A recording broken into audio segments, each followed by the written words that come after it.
There's a drug so popular that you can find it anywhere on Earth. It doesn't matter your religion, your ethnicity, your class, your gender, you'll find users. And yet, despite how popular it is, no countries have banned it. Despite how many users it has, there are very few rehab centers. We've been using this drug for over 1,000 years, and if anything, we're only getting started. This is the story of coffee, the Muslim drink.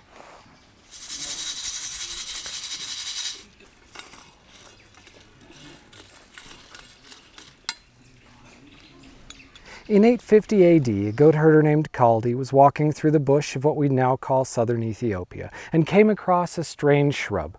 His goats, as goats tend to do, ate everything they could get their little teeth on. But as they consumed the berries of this particular bush, Kaldi noticed a change in their behavior. They started to dance. Well, not really dance, but act funny, faster, more motivated, more alert. Kaldi was intrigued. If these berries made his goats act so lively, what might they do to him? So he plucked a few, popped them in his mouth, and began to dance himself.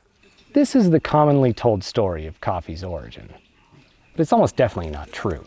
In fact, it's more than almost definitely not true. It's definitely not true. But like from most tall tales, there's a lot to glean from the story of Kaldi's dancing seed. Coffee almost certainly originated in what we now call Ethiopia. It would have been known to Bushmen just as every other plant was known, and although it wouldn't have been consumed in the liquid form we know best, people would have certainly used the drug to their own benefit. For all the reasons we use it today, ancient herdsmen would have had many reasons to eat the bean. It suppresses hunger and helps keep us awake. It increases our heart rate. It's addictive. For someone guarding their herds or walking along through the night, there are obvious reasons to eat this bean. But I'm not here to tell the history of coffee. To me, the most interesting part of coffee is not its popularity or where it came from. It's how it spread around the world. It's what it says about us, about trade in general. Coffee fascinates me because it shows just how important it is that we interact. It highlights the true benefits of a stratified, globalized world. The goat herders, or whoever it was that found this little fruit, weren't the ones who realized its potential. They weren't the ones who brewed it.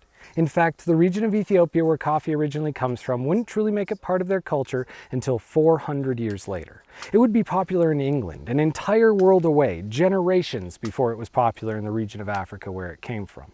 And as far as I see it, the reason behind that is the same reason that we travel at all. It's the reason we interact.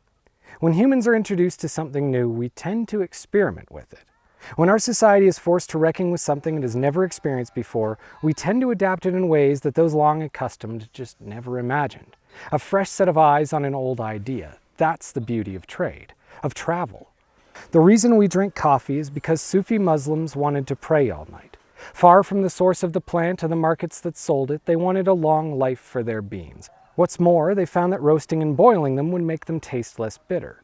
The reason we drink coffee is because once those Sufi mystics started to tell stories to the people around them, those undergoing Ramadan wanted to try this apparent wonder drug that would suppress your appetite. In turn, it became ritualistic, religious even. To put it simply, if it wasn't for Islam, you wouldn't have that cappuccino. Coffee spread on the back of religion. Before long, it was so associated with Islam that it was traded under the name Mecca. Within a generation, coffee houses were commonplace in imperial Muslim capitals thousands of miles away from its source. Entirely new cultures were adapting the drink to fit their unique personal ways of life. By the late 1400s, the Ottoman Empire, then already a major consumer, began adapting it to their multi-ethnic social landscape. New styles of brewing and new styles of consumption took it out of the mosque and into the average person's home. Coffee houses became commonplace. Whether pious or not, before long it seemed like everyone was addicted. The more it spread to the common man, the greater the likelihood that it would spread beyond the lands of Islam. Religious Christians from Europe weren't likely to take something that was reserved only for hyper-religious Muslims, but they were happy to steal from the average person. Stealing drugs was even better. And so, just like that, coffee came to Europe in the minds of slaves. In Christian Europe in the 17th century, coffee found a new identity. All of a sudden, people had a reason to sit in a cafe that wasn't getting drunk. This was a drug that facilitated thought, not diminished it. Traders introduced the drink not on the back of religion, but enjoyment, interaction. In England particularly, this was an era of unprecedented public engagement. Politics had become the arena of the common man. There was nothing spiritual about it. Coffee just helped people talk. to discuss what their government was doing around them. As consumption increased in Europe, so too did the desire to control the means of production. With agricultural colonialism showing promise for the nations able to take part, one of the first plants they aimed to control was coffee. By the mid-1600s, Dutch traders had set up plants across their burgeoning empire. Coffee would never be known as a Muslim drink again. It is now, as far as I see it, a symbol of international interaction, of the quiet, never-ending value of trade. Few people can imagine Italy today without an espresso. A trip to Izmir isn't complete without a coffee. The Starbucks Frappuccino is likely one of the most profitable drinks on earth. They're all representative of the variety that comes from letting a long line of cultures reimagine the same thing. Once a fruit eaten to help herders walk all night, spread through the religious dreams of ascetic Muslims, the domestic life of Turks, the politics of Brits, and the imperial farms of Europeans, coffee changed the world just as the world changed it. An entire planet of cultures adapting it, molding it, and making it their own. This one little bean is truly symbolic of the beauty of trade, of the value of our stratified, globalized world.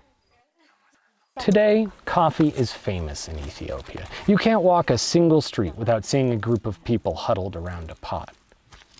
Every person here drinks it. It doesn't matter their gender, their class, their ethnicity, their religion. It's for all. But it wasn't always that way. Ethiopia was one of the last nations on earth to truly accept it into their culture. Because despite having the beans, they couldn't fight what they always knew. To Orthodox Ethiopians, this was a Muslim drink. And it was only once the world brought it back to their doorstep that they realized what they'd always had. This is rare earth.